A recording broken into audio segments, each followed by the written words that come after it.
Good morning, good afternoon, or good evening, depending on where you are in the world.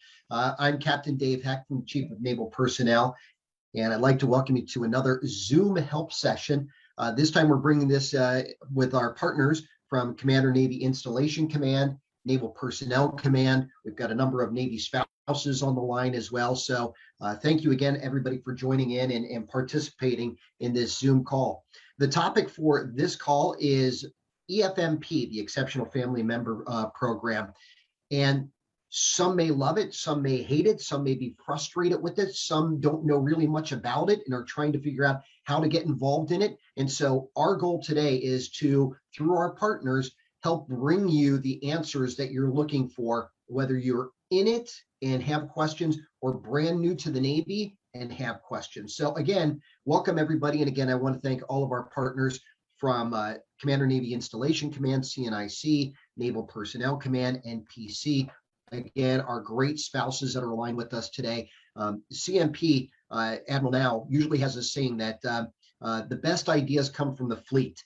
Today, I think a lot of the best ideas and best information come from our spouses. And so again, I especially want to thank you for participating with us today.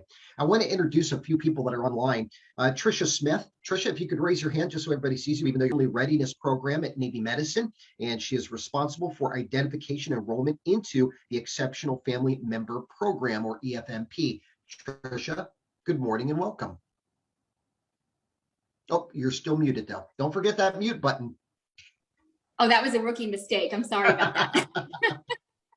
Hey, while I've got you on, and this is kind of foreshadowing for the other people I'm going to introduce, you get 10 seconds. Give me your number one EFMP tip. My number one EFMP tip is to reach out to your MTF EFMP coordinators if you have any questions at all, because they can be a great resource for you. So kind of like on Who Wants to Be a Millionaire, you've got at least one lifeline. Actually, you've got unlimited lifelines. And that's for enrollment and identification only. So I don't want to take family support out of the loop, but I'm just talking about identification and enrollment. Okay, very good. Lieutenant Commander Roxanne Rao, are you there? Raise your hand. Okay, you've got the mask on, so you must have some people in the room there with you. She is the Director of Medical Deployability Assessment and Assignment Branch and manages the EFMP program at NPC. So Roxanne, you've got 10 seconds. What is your number one EFMP tip? My tip will be make sure that you engage with your detailer often and frequently ahead of time, especially when you're coming into a zone for orders. Okay, very good. Thank you very much. Next, we go to Latoya Travis. Latoya, where are you at? Can you raise your hand for us if you're out there? Is your camera on? There she is. Very good. Okay, excellent. So Latoya is the Exceptional Family Member Program Analyst, and she monitors, assists, and provides program guidance to regional EFMP case liaisons. Latoya, your number one EFMP tip. Oh, I only get one? You get one. We can come back to you for more, but this is just for the introduction. Sure. I would say always be in communication with your EFMP case liaison. So every family is assigned an EFMP case liaison. So I would say make yourself aware of who they are and how they can be reached. Okay, very good. Keep them in your Rolodex. Okay, Yes. Let's go over to, we've got a couple of spouses that are online with us today, and we begin with Michelle Norman. And Michelle, you are a 25-year Navy spouse. So first and foremost, God bless you for that.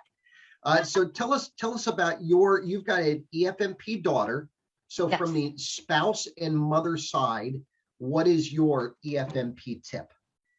I would say, first of all, and it's kind of playing off what Latoya said, find your tribe, get to know your EFMP case liaisons, and get plugged into the community, because that's how you find out about your resources. So that's really important. Get plugged in, know what the Navy has to offer, and utilize it. Okay, very good. And Jennifer Barnhill, where are you at, Jennifer? Can you raise your hand for us? There you are. Hi. Jennifer is a military spouse of 15 years, so God bless you for that as well. You're also a military family reporter. So with being an EFMP mom and a military family report, first off, who do you report for? Where can we find your articles? Well, I write for Partners in Promise as my primary area, but I write for military.com, for Military Families Magazine, Military Spouse Magazine, The War Horse. I could keep going, but a lot of areas. So my recommendation goes right in line with that. Tell your stories, because we know that change happens, positive change in our support system. They can only make these positive changes if you share your story. And so I would continue to encourage our families to tell their story to each other and to those around them. Okay, awesome. Well, that's great advice, and thank you very much for that. As I can see on the right-hand side of my screen, boy, it looks like we have got a lot of people that are online with us today, and I'm sure that we've got a lot of questions, and we will get to them. You can put them in chat, or I will just flat out ask you out there in TV land to just go ahead and turn on your camera, turn on your microphone, and jump on in. And we'll keep it cordial here. So however you feel comfortable sending us your questions. But I first want to start, and let's go over to Tricia. And Tricia, I just kind of, to get the conversation going here, why is EFMP important? What are the benefits to making sure that your family, your child, is registered in the EFMP program? Sure, I'm happy to answer that. Again, my name is Tricia Smith. I'm from the Navy medicine side of the house. So our role here is the identification and enrollment portion of it. So I think an important piece of the EFMP program is to be able to identify family members with any sort of medical, dental, mental health, special education component. If that's not identified, then the Navy's never going to know that you have that or you have that need. So once that is identified and it's documented, it sort of can help you move into the assignments portion to get assistance with assignments, and then also move into that family support side to get the support systems that you need wherever you are assigned to. Okay, great answer. Thank you. And now I want to go over to Michelle Norman. And I want to just ask you the what should be a simple question, is something that you probably did years ago and have answered 1,000 times for other parents. How do you enroll? Well, first of all, you need to find out who your coordinator is with the command. There's always an EFMP person, but there's the form 2792 that you need to know about. You can download it. It's online. I'm assuming you're going to get the MTF, and you have to fill it out. If you have a specialized medical or educational need, that's you. You need to fill this out to ensure that where you go to your next duty station, that the appropriate resources are there for you and your family. And another tip I want to add here, Sure. Make sure to do it way in advance, because it's a lengthy form. And you're also going to have to include an IEP or an IFSP document if they get those education resource or the educational help. And it can take a long time because you need those specialists to weigh in on how many times do they actually see this child. You know, is it monthly, it's weekly? Don't wait till the last minute. I would say at least 2 months, maybe even 2.5 months. Get that paperwork started. You don't want to have a gap at all in your enrollment processes. I know these wonderful people who are on the line will definitely agree with me. You don't want to have to get in that part where you may need to ask for an expedited process. So definitely start early, get that form in, and make sure you are in touch and in routine, appointments with those specialists to make sure that they can get that information in there. Okay, very good. Thank you for that. Let's go over to Roxanne, and trust me, I will not sing the police version of your name, but I would like to know how. I think there may be some people out there who believe that, if I report my son or daughter is EFMP qualified, it's going to hurt my career. Can you explain on how registering and the impact it will have on a sailor's career in their future? No, that's a really great question. Enrollment in the EFMP really ensures that the dependents of the sailor, that they get the medical, educational, and support services that are needed at their current PCS locations. So when discussing or looking at a sailor's career, it's very important that everything is in balance. What are their goals? Career-wise, personal-wise, what are their family's goals? And so enrollment into the program, number one, primary real goal that we try to meet here is to make sure that every PCS that a sailor is going to and is currently at, that all of their needs are met. So I know there's a lot of nervousness and a little bit of angst, especially when you hear the words, oh, well, we need to enroll your family in our program from a provider. Because it's very nerve wracking. And anytime you discuss orders or career, that's nerve wracking because everyone's always nervous about the pros and cons of, choices in their movements or their schools. But we really want to make sure that everything's aligned and that everything supports. And please know that there are so many success stories with senior enlisted and our officers in regards to career progression. So that's why we always say, make sure you engage with your detailer early and often, because the detailer's responsibility is to help manage those career goals. And please know that specifically with promotion and selection boards, those boards do not look, nor do they have access to the service member's record and EFM status. So let's say I'm up for promotion. That promotion board does not know that I'm an EFM sailor. So that way it's very, very streamlined and it's very equal when it comes to promotion being looked at, especially with our senior enlisted and our senior officers. So that's one detail that many people don't know is that when you're up for promotion, the board themselves have no idea that you are an EFM family. Over. Okay. Very good. Great answer. Thank you very much for that. I want to go to LaToya, and then this will be the last question for me, and then we will open it up to your questions. I think we've hit the deck running here. LaToya, how can we ensure special education benefits for our children? How can you ensure that you receive them? Yes. Okay, so that's a great question. So it's important to understand, I guess, number one, that EFMP is not and has no authority over special education and the laws that govern them. So I think that the first step is to understanding the laws that govern special education. So that's IDEA and all those things, and we can definitely get deeper into that if we need to.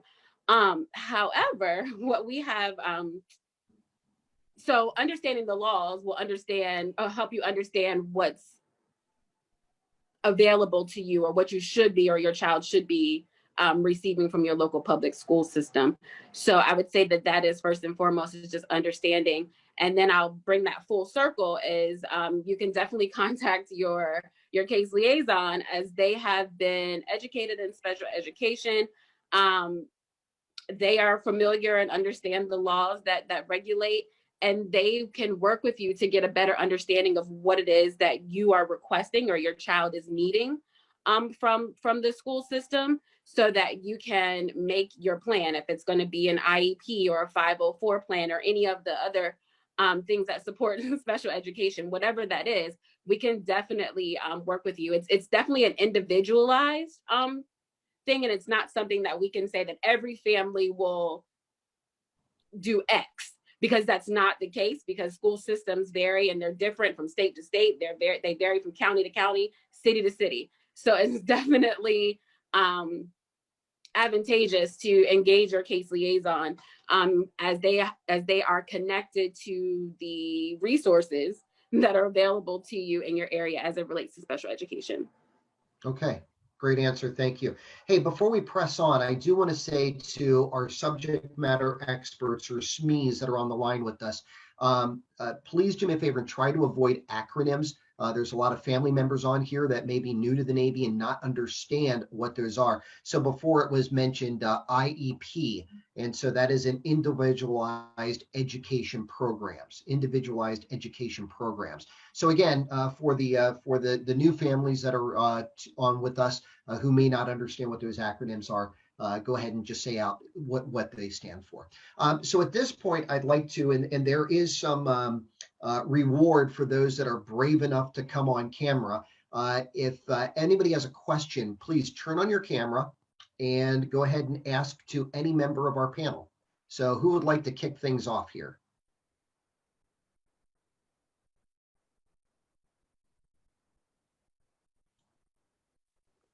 I'll go. There we Um, go. We've got it. If I had a command coin, I'd give it to you. And thank you for being brave. So what's your name and what's your question? So I'm Lieutenant Commander Allison Sherman. I'm currently on leave. So Okay. I was wondering, where are we? I had talked to Mrs. Smith way back, but is there any progress on getting something in writing from EFMP allowing like a flexible schedule or work schedule for our families that are dual active duty or single active duty, to allow for us to attend our kids' mandatory training, parent training for like ABA or their medical therapies? Like some commands will do no cost PAD. Some commands will say it's not in the EFMP rules, so you don't get to go to your kids' therapy. And then the result for our family was that our ABA company dropped us. And HealthNet said that was perfectly allowed because they don't have control over the contractors, and the contractors are allowed to do whatever they want, as long as they're following their own policies. So it was devastating for our family because we have 4 kids that have autism, and we lost services for all of them for a period of time. And so it would be really helpful to have something in writing from EFMP saying that our like dual or single active duty or whatever parent needs to attend their kids' therapies can do so, Yeah. if it's in reason. Okay. So 2 things. First off, before I toss to this one, for the next person who would like to ask a question on camera, just put it in chat. Hey, this is so and so. Call on me next. But for your question, number one, I'm very, very sorry about the hardship that you are going through right now. And so you're in our thoughts from here at CNP. But I think that sounds like a great question for Roxanne over at NPC. So Roxanne, would you mind following up on that question?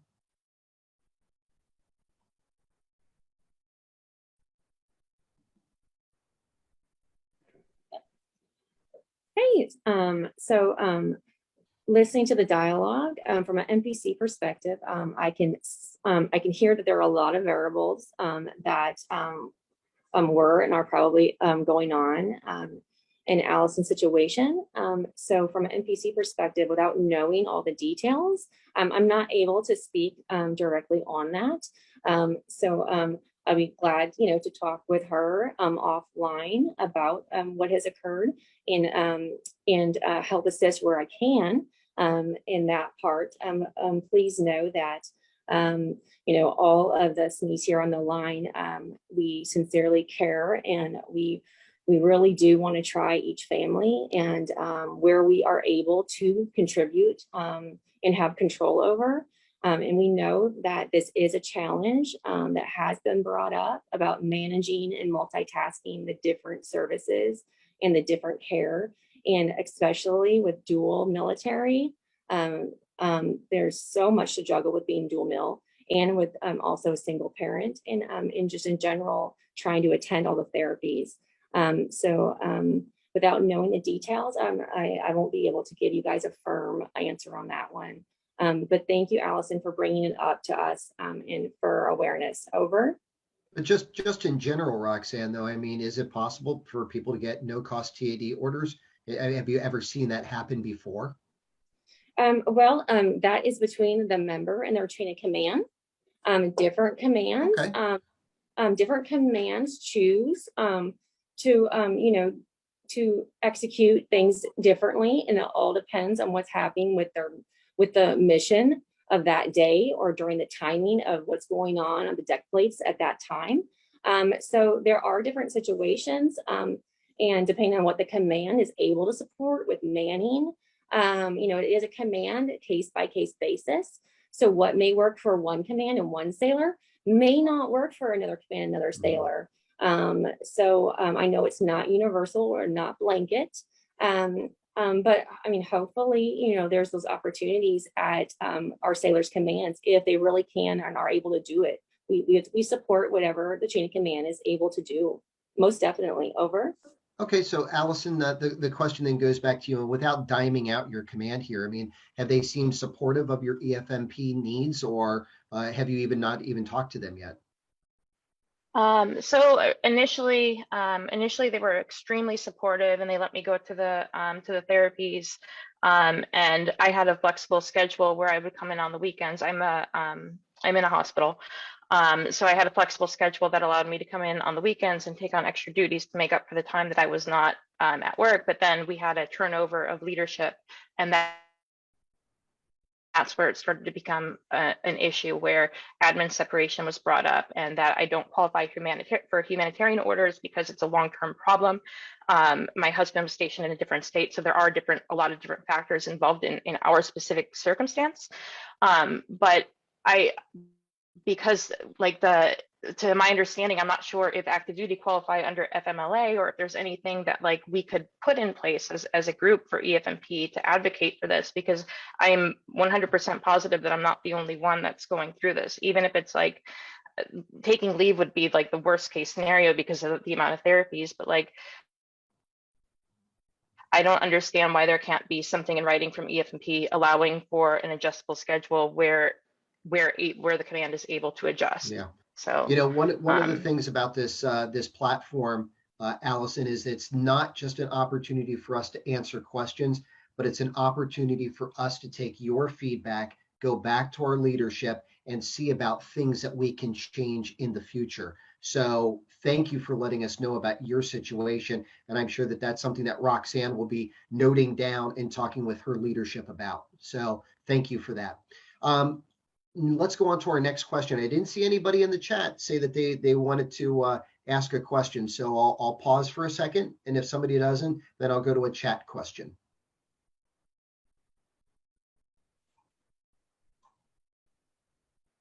Okay, so I'm going to go to a question, and Nicole, or excuse me, Michelle, I believe that you answered this question online, but I'd like to at least have it answered verbally for the greater good. And by the way, just so everybody's aware, we're recording this and we're going to be showing it later on Facebook, and that's why it's important. People on Facebook aren't going to be seeing the chat thread, but they are going to see the video. That's why I want to answer this on camera. And it goes to, I think, Trish, to you. And the question is, how can an EFMP family with starting coordinating medical care? So many needs: behavioral development, health, occupational therapy, proper medical evaluations, school psych evaluation, private PCMs, not privy to EFMP or adequate referrals. So again, the question is, how can EFMP help with starting coordinating medical care? Thank you for that question. That's a really good one. And I think that it does really put the focus on what some of the families are going through. There can be a tremendous amount of services to coordinate: medical care, educational care, therapies. It can be very overwhelming.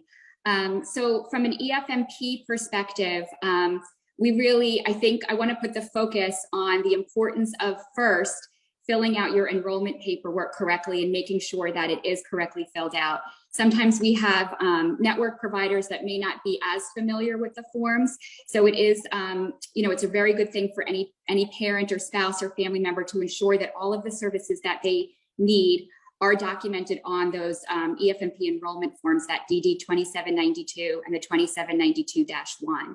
So once we identify what is needed, it helps a little bit with the coordination of services. I can say, unfortunately, with the DHA transition, DHA is now responsible for the coordination of services and making sure that to the greatest extent possible, that you can get the services that you need where you are, making sure that the website is kept up and things like that. From an EFMP perspective, it's not exactly what we do. What we do is identify what the needs are, assist you with assignments, and assist you with the family support side. As far as coordination of care and making sure that you get the adequate care to the greatest extent possible that you need, that's really more of a DHA responsibility. And I do believe that we are taking these questions down. And if you have specific questions for the DHA, I do believe we can bring that back and provide some written responses from them on their end, if possible. Okay, very good. Thank you. Where's Alicia? Alicia Bergman? Bregeman. Can you turn your camera on for us? It's on. That's me. Okay, I can feel your frustration when I read your question here, and I'm going to read your question, but then if you'd like to elaborate on it, I'd really appreciate that. And you wrote in the chat, Does the pediatrician start the EFMP process, or does the sailor? We just got a diagnosis yesterday and don't even know where to start. The pediatrician is aware of the diagnosis. So I can feel your frustration and your desire to get some answers and get the ball rolling here. Can you elaborate a little bit more on your situation, and then we'll toss it out to our panel? Sure. So I guess I know nothing about like any of this. So our pediatrician who we see on base is great, and we requested to go see a neuropsych for some concerns we were having, and we were able, she really helped us with that. So we got to the neuropsych, we got the evaluation, we got results yesterday, and now we know we need to go and figure out the EFMP. We know we got an autism diagnosis along with severe ADHD, but we're not really sure like how do we start that? Who do we talk to? So, and do you feel like I asked that question earlier, whether you or your husband, are you starting to get a little concerned here? This may have an impact on the career. Is there any fears regarding the diagnosis as far as career-wise goes? Honestly, like we haven't even gotten there because it's so new. It's even been 12 hours. So really just super new for us. But you know, our main focus is we want to get him the services that we can. Yes. We also have a PCS coming up in the future. So we want to make sure we can get everything established before we have to start over. Yeah. How much in the future is that PCS? April. Okay. So here on our panel, and we've got the best of the best when it comes to the EFMP program online with us. First from the military side of the house, and then I would like to go to either Michelle or Jennifer for your thoughts as well. But from the military side of the house, who would like to take on this question? Hi, this is Trisha. I'm happy to take on that question. Can you hear me okay? Yeah, we hear you great. Okay, great. First of all, I just want to say thank you so much. I think your name is Alicia. What a great advocate you are for your child. I can't believe it's been 12 hours and you've already found how to navigate your way onto this. And I really think that's applaudable. And I think your child is very lucky to have you. I know this can be a very difficult and stressful time, but you sound like you're already on the right path for getting things done. As far as identification and enrollment for the EFMP, you are absolutely right. The pediatrician can assist you with it, or you can also do it yourself.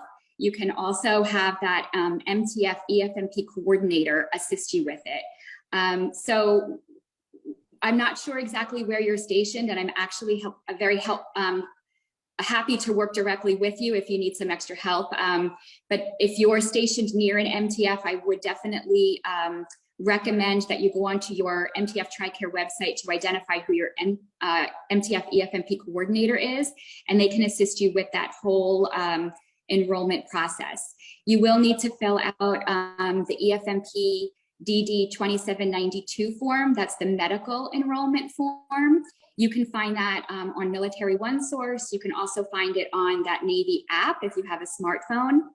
And if your child is receiving special educational services, you'll need to fill out the DD 2792-1. That's the educational form. It sounds like your process is still evolving. You still need to have a couple of more consultations in there. So I would kind of wait. You can initiate that enrollment process for sure. Don't wait, but also see where you're going as far as you might need some more medical specialists involved. So you want to make sure that that's all documented on your enrollment paperwork. So you can go ahead and do that enrollment, and you can always update it. If you add a specialist, if you take away a specialist, you can always come back and update your paperwork at any time. And Roxanne, yeah, and Roxanne, what do you want to tell her to tell her husband? Okay, so what Trish said is the most important, because right now your husband's record is not flagged.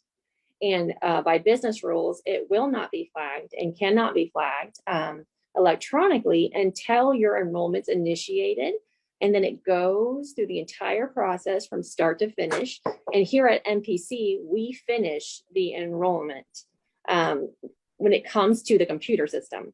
So what we do here at our MPC office is we're the final step in the enrollment process, and we make sure that the service member's record is flagged. That way, when the detailer pulls them up, they see the EFM flag. Now, please know that there is no HIPAA PII disclosure here at MPC. So your detailer, your husband's detailer, will not and does not know what the diagnoses are, what the medical services are. We protect everyone's health information, and that is not in the record. All it is a flag. But it's great that you're on this call. This way, you can reach out to me in my office. And even though your record is not officially flagged digitally right now, with our assistance, I can look and just see, where you guys propose to go to. And we can, do some research and make sure that everything is still in order for your future PCS. And if I see something that I feel is very concerning right now, I can go ahead and, bring that up, even though the record's not flagged, and we can get ahead of that now instead of waiting until the official enrollment is done. So that's a great thing that you were able to get on here and ask the question, because then that way you can reach out to me and I can help and just make sure 100% that the future PCS location is still looking good when it comes to medical services. If it's not, I can go ahead and see what I can do now on the front end while we have time. That's what's great is right now you have time on your side. So thank you for coming and bringing it to our attention. Over. Okay, so we've established then for you that, the Navy is supportive and the Navy's got this great program. But what I really want to do is go to Jennifer first and then Michelle second, because you both got that diagnosis. And she's 12 hours after getting that diagnosis. Jennifer, I'd like to know what you went through when you got that diagnosis and how did you press forward? And same to you, Michelle, to give a little reassurance here. So I actually have a very similar story to Alicia's. I actually officially only just got a diagnosis for my daughter. We've been going through this process for years because we never knew were the symptoms we were seeing related to a PCS? Were they related to a deployment? We didn't know, and we really needed to find our support by talking to other parents. But I personally talked to Michelle. She helped me through and got me, pointed me towards the military resources that I had and how to approach the school district and what to ask for. So when you get that diagnosis, there's a relief, but there's also that feeling of, how do I even begin? An overwhelming feeling. How do you go into an individualized education program meeting? How do you then advocate for your child and what they need on the education side? So there's a lot right now. And I as I said before, and as Michelle said before, it's finding other people who have experienced this along and that can come alongside you, whether it's an organization, whether it's plugging into the Navy's EFMP app, which has a lot of really great resources for you. We have there's so many resources. If you want, and I'll make myself available if you ever, anyone here who's listening needs any help, Michelle and I are here to help and can be that person who comes alongside you. But definitely find someone who's been in your shoes before, ask what their experiences were, what lessons you can learn from them, because sometimes with the military, there's so much to learn, so many resources, you're drowning in them, and it's hard to navigate them. And so I find for me, plugging in with another family member who kind of like, oh no, this is the real way, that you navigate the system, that insider knowledge is really important. Just like any other aspect of military life, it's just a matter of finding that person or that group that can help you. Okay, and she's gotten back to her chair just in time for me to toss to Michelle. Michelle, your thoughts on this very same topic here? So Jennifer really summed it up the best as far as finding others who have been through this road. And I just want to commend you, Alicia, for coming today and sharing this, because I can feel what you're going through. And I know that overwhelming and for those who may not get it as a parent, there's a little grieving involved with this. And then for me to acknowledge that's going to make me tear up a little bit. So aside from finding your tribe and your community, don't reinvent the wheel because other people have been through the same thing that you've been through. So you need to protect your time and your strength for this. And because you are your child's best advocate, and it starts now, day one. So my first question for you, and maybe you can let me know, are you going to getting these diagnoses through a military treatment facility, or do you have a private civilian provider out in town? We saw a neuropsych out in town, and then actually reached out to the school district today as well to try and get an evaluation. My son's 4, so he's not yet in preschool, but we're hoping that they can do an evaluation so we can move forward with school resources too. Okay. And is your pediatrician through TRICARE Prime or through TRICARE Standard? Yeah, she's Prime. We see her on base. Okay. So I want to make sure that you're aware that there are various specialists out there, but I think one that always seemed to be the central point for us was one who really knew about what the community resources were, and that would be the developmental pediatrician. And not all locations have a developmental pediatrician, but they're the ones who really know about all the specialized diagnoses. And it's always like a starting point, particularly those who might have neuro type of diagnoses or just anything that's a little bit different than what you would normally see in a general pediatrician's office. So if you are at a particular MTF, military treatment facility, that does have a developmental pediatrician, get on the list, because those wait lists tend to be very, very long. It can be sometimes a year, 15, 18 months. And so get your name on it as soon as possible. And when you get that first initial appointment with them, that's where they're going to take a look at that neuropsych and really say, you know what, you might need to see this type person. You might need to get in with this specialist. And they really are the central manager of getting you plugged into where you need to be. And just also be aware when you are talking to your school districts, you can bring in that diagnosis with you. However, law says that they only need to consider those diagnoses. They will likely want to do their own evaluations, which is fine. And so that will begin the clock, make sure that you know that there's certain time limits that all of this evaluation needs to be completed within. And you bring your specialists as well to IEP. We also have, I know that our EFMP offices with the Navy can help with that as well. If you feel a little overwhelmed by going by yourself, I don't know if your spouse is deployed or at home right now, but I understand it's so important to have that support while you're there. And again, as Jennifer said, we're available for you anytime. If anyone has any questions regarding the entire process for eligibility or just who to connect with within the Navy, we're here for you. But I just wanted to say kudos to you.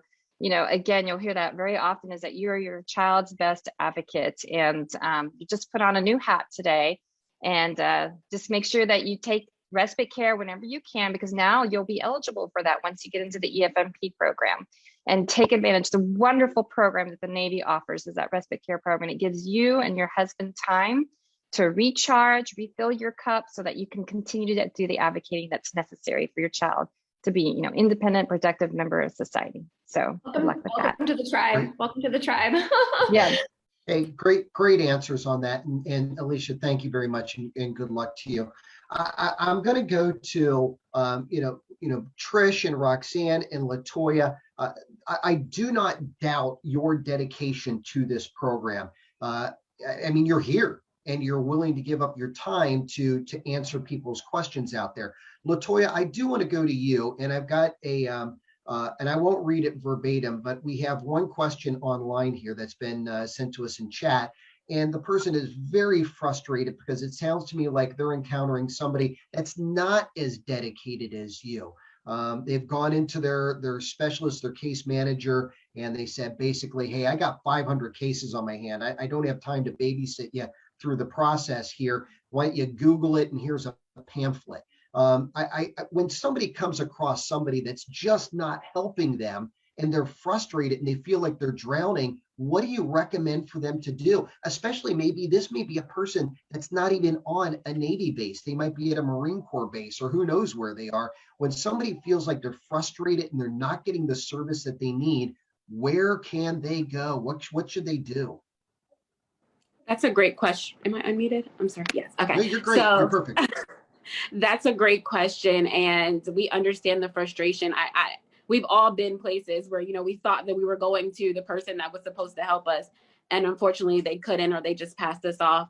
I would honestly say, and this isn't to sound any kind of way, so if you've gone to your case liaison and they are unable to assist, I would say that or even your medical treatment facility coordinator, or even someone on maybe the NPC team or the PERS team, if you've gone to any of those locations and they are unable to assist, I would say contact one of us on this call. So I'm hoping, sir, that we'll be able to put our contact information in the chat before it's over. But definitely, I would say give me a call if it's in reference to family support, if it's in reference to respite care or anything of that nature, and you're unable to get any assistance, give me a call.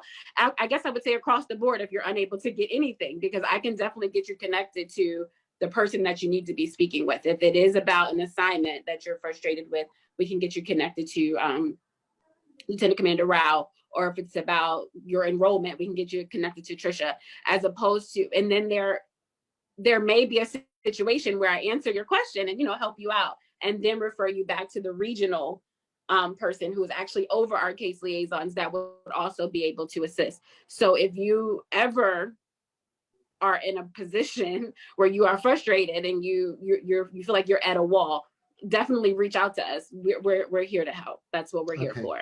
Hey, I don't want to put that in chat because, again, people are going to be seeing a recorded version of this online later. So would you mind just going out and just say it right here? Give it to us, your contact information. Sure. My direct dial is 202-433-4597. My email is long. I apologize. Blame the Navy. Is Latoya. It's LATOYA. .K as in kite, .Travis, TRAVIS, .NAF, that is NAF, @US.Navy.mil. That was a lot. But that was a lot. That's a mouthful, but I'll tell you, it's you are our point of contact. So thank you very much for that. And thank you for pointing people in the correct direction. We don't expect you to answer every question, but at least point people in the right direction. Absolutely. That's what we're here for. Excellent. All right. I'm gonna pause for a second to see if somebody wants to jump in by turning their camera on and asking the next question. So I'm pausing. Here's your chance. Hey, so I just wanted to interject real quick. Lieutenant Commander Rao here. And I heard it's been mentioned now twice with answering questions, but I really want to make sure, especially all the families out there that are on the line, that you were able to catch about the Navy's EFMP phone app. This is a free app. You can get it on Apple and the Google Play Store. And why I bring this up is because when you log into this app immediately, there is a frequently asked questions section, a directory section, which is amazing because once you click on the directory section, then you can go to Fleet and Family's case liaison and you get every single case liaison for the Navy. Then there's an EFMP medical treatment facility coordinator list, and it lists every single one of the coordinators in the Navy that work specifically in the medical treatment facility for the Navy. So that's why I want to make sure everybody on the line is aware of why you've heard the EFMP phone app mentioned twice, because there's so many resources all in one location. It's a one-stop shop. This way you're not having to Google and you get the results of, old expired links, things of that nature. Everything is in the app, from resources, the instructions. There's so much there in the app, and that way you can go to one location. So I just want to make sure everybody in the audience is aware of when they heard it say phone app. And I'm sure, as we all know, there's an app for everything. But the Navy really wanted to come together, UMed and CNIC, our team, and make sure that our families and all of our staff, whether we work in the military treatment facility or at Fleet and Family, that everybody has the same resource hub, and that way we can help each other. So thank you guys for bringing that up, and I want to make sure you all don't forget about that. Over. Yeah. Yeah, the EFMP app, excellent, and especially bringing that up for the sake of this call. But don't forget, there's the MyNavy Family app. There's the PCS mobile app. Your spouses should be getting ready for the PRT. There's the PRT app, and all of it can be found in the Navy App Locker. So please make sure that you take advantage of those resources.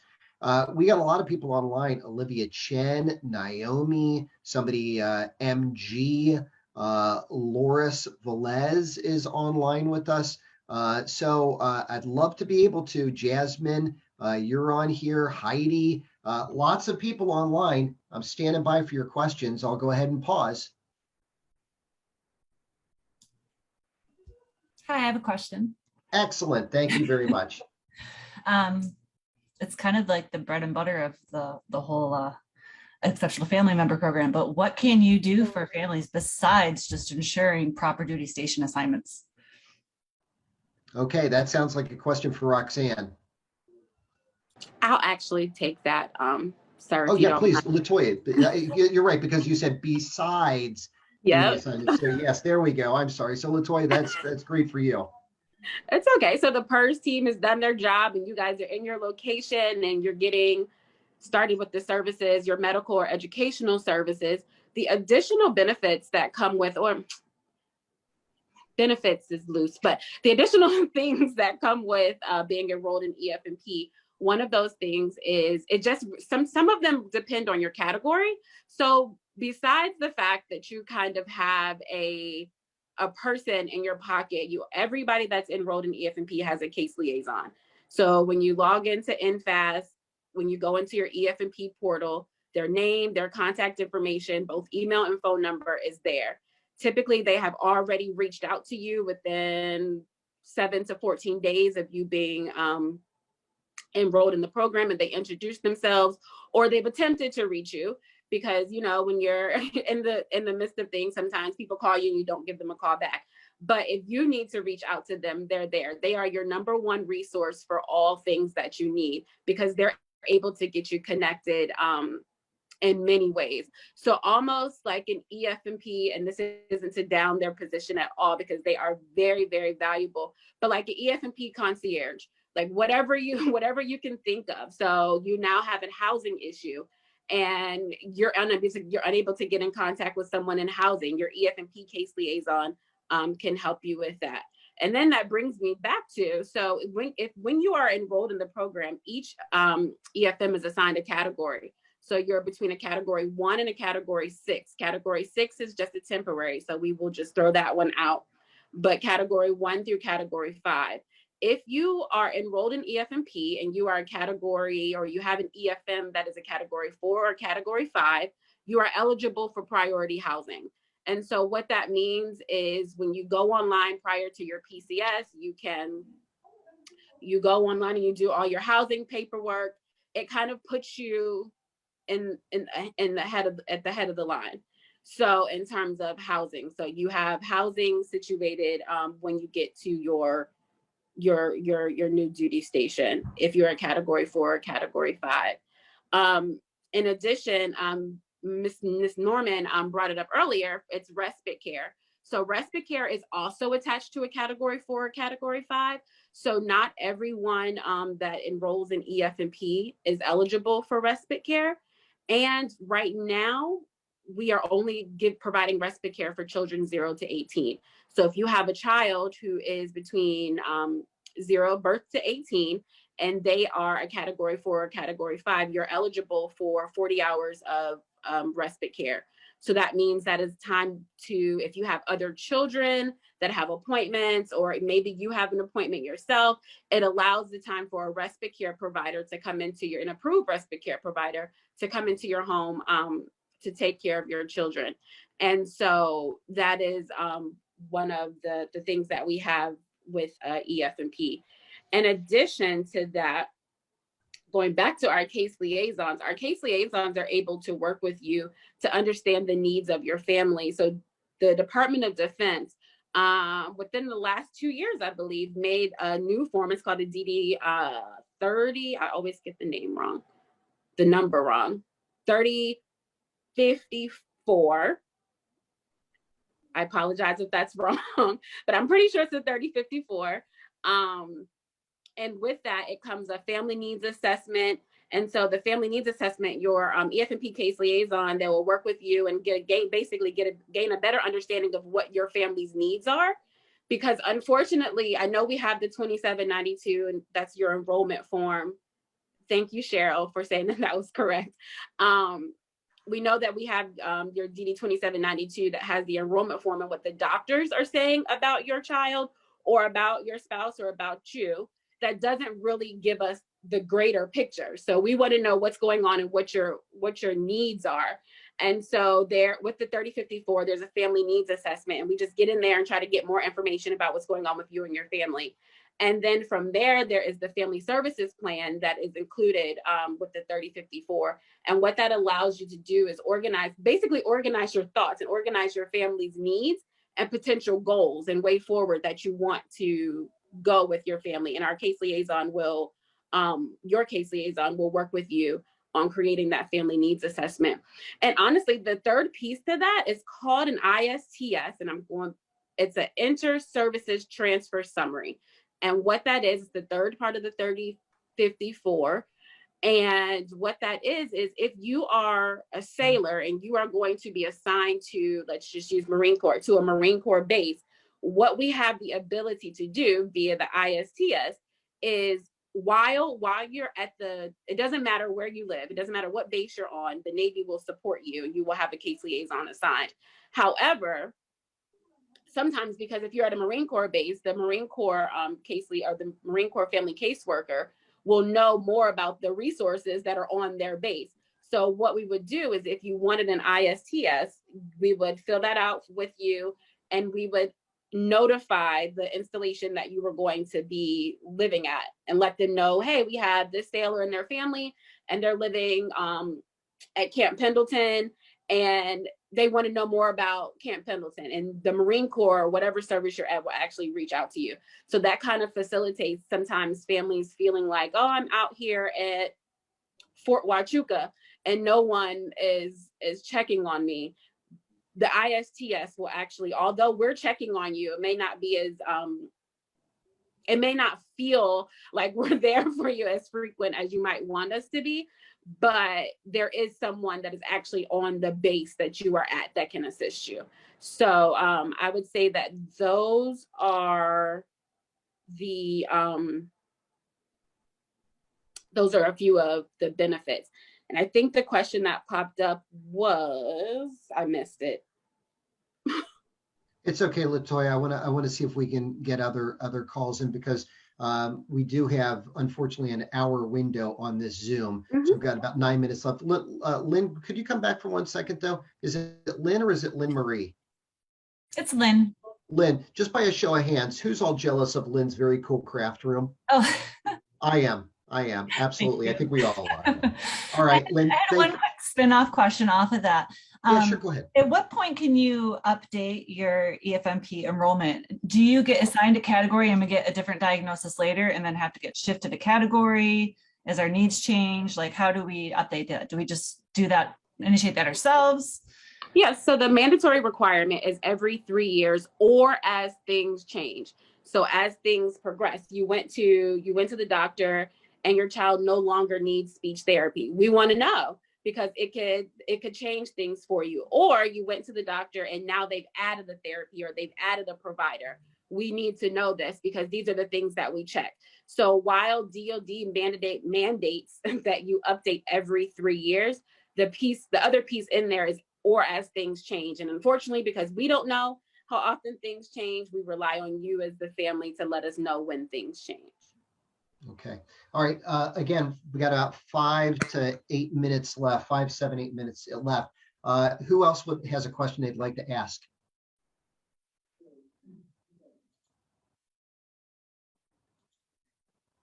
I'm hearing silence on the line. I'll go again. Okay, very good. Thank you, sorry. Allison. Can we, with the respite care, we had a 2-year wait list to get our respite care, and then we got it. We had it stable for about 2.5 years, which was great. But then our respite care worker went back to school. So we're without respite. As an option, there used to be a program where the CDHs, the child care providers on base, and then some of the bases like Miramar would have a Saturday respite care for people who are on the wait list. Is that something that we could look into bringing back for our families that are on the wait list?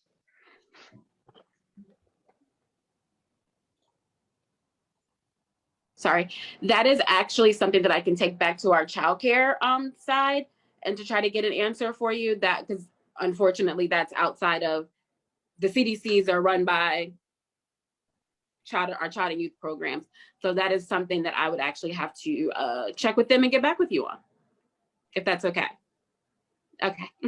Okay, hey, I see on the line here, it seems like most of the people that are on here most likely are spouses, but I also do see an IT1 Jason Oliver.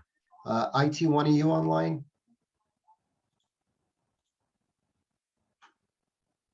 Okay, oh, so he puts in text in the chat, yes, sir. IT1, turn on your camera. I'm sure if you're tuning in, you've got something on your mind. We'd like to hear from you and help you answer your question.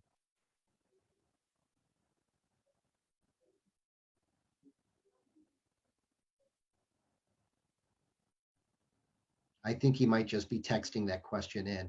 Hey, we do have another question though from Lynn Marie, who was just on a second ago. She asks, is my military child still a thing?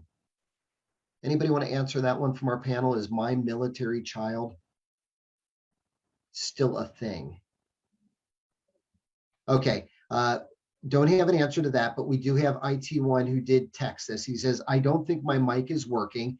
As mentioned, those up for advancement boards, no one on the board knows you are enrolled in the program. Should we, as a member, put this information in our letter to the board? Example, stationed in Norfolk for the past 10 years due to EFMP Category 5.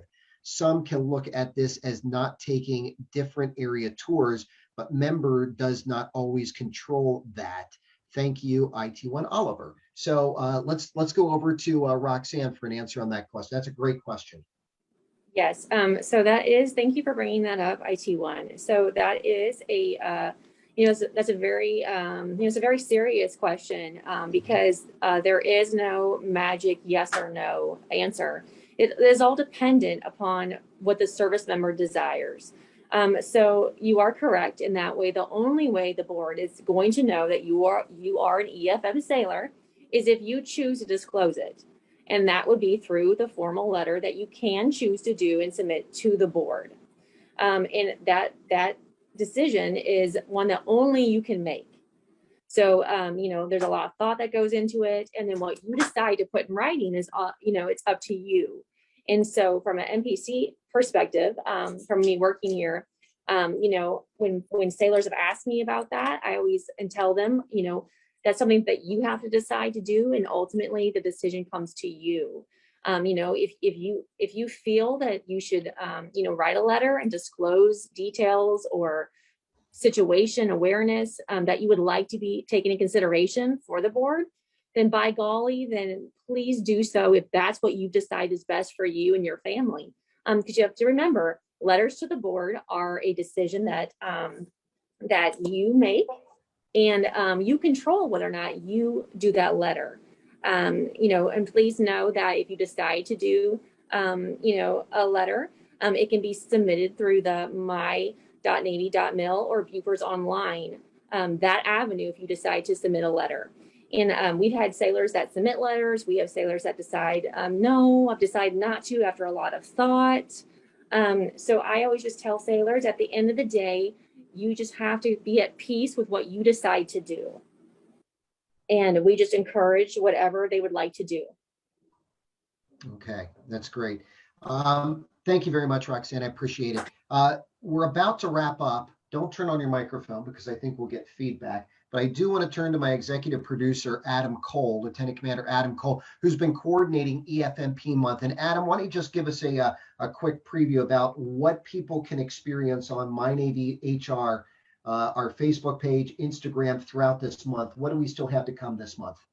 Yeah, we're putting out things almost every day, usually at least Tuesdays, Thursdays, just tips from y'all. I know Michelle Norman and a lot of the spouses that have volunteered to give us feedback here. And some of even all the SMEs that you're seeing have recorded videos. So if you didn't catch the tips here, you're going to catch them throughout the month. And we've got graphics, all these things that are hopefully help you navigate this process and get your families the care they need. We're going to rebroadcast this Zoom session this coming Sunday. So please help us spread the word and tell people, hey, if you didn't get to tune in to MyNavy HR's Facebook page this Sunday, and we'll rebroadcast this. But all throughout this month, as Adam has mentioned, we're going to have print stories and infographics and videos and another live Zoom help session, which is scheduled for when? For September 29th, same time, same place. Same time, same place, September 29th. To our panel, Trish, and to Roxanne and Latoya and Michelle and Jennifer, thank you very much for your time. You guys are awesome, and we really appreciate everything that you're doing for our EFMP families out there. So with that, I'll wrap it up. But again, please tune back in September 29th if we didn't get to your questions, and help us spread the word that we'll be rebroadcasting this coming Sunday on MyNavy HR. Thanks, everybody, and have a great day.